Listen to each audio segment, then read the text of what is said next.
হ্যাঁ? বলো। যান যদি বাঁচতে চাহেন হ্যাঁ। তাহলে মোদিকার মমতা বেটে হাত পা ভাঙে দিয়ে দেশ ছাড়া করে দাও। এরে বাপ, তারপর? হ্যাঁ, হ্যাঁ। না থাকবি বাস, না থাকবি বাঁশুরি। বাঁশুরি, কিচ্ছু হবি না। পার্টি দুটো, একটা হিন্দু একটা মুসলমান। 5 বছর হিন্দু রাজত্ব করবি তো 5 বছর মুসলমান রাজত্ব করবি। বাস। হ্যাঁ, দারুণ আর এই বলেছো। মোদি আর এই মমতা দঞ্জনা লাংচুনা লাগলে যে গন্ডগোল লাগে, যার পাবলিক মানে হরিকীর্তন করে একবার ছাড়ি দিয়েছে একবারই। যারা গরিব মানুষ, যারা খাটি খাচ্ছে, বিদেশে থাকছে, ওসমার কি অবস্থাটা হবি? কুকুরের মতন দৌড়াচ্ছে, কুকুরের মতন আসছে। হ্যাঁ হ্যাঁ। ওগুলো আর টাকা পয়সা যে ধ্বংস হচ্ছে যাওয়া আসার ক্ষেত্রে, ওগুলাকে মুদি দিবি না মমতার বাপ দিবি? কেউ দিবি না। কেউ দিবি না। মমতা বলে কি কইছিল যে জানুয়ারি থেকে 3000 দিবি, তো জানুয়ারি থেকে 3000 তো দূরের কথা, লেওড়া 1000 ধরে দিচ্ছে।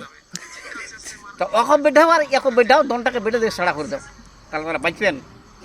এই ভালো কথা শোনো, আচ্ছা, তাহলে এই কাজটা করতে হবে। এটাই হলো মোর বক্তব্য। আচ্ছা ঠিক আছে, ধন্যবাদ। কোন গেলে? কোন গেলে?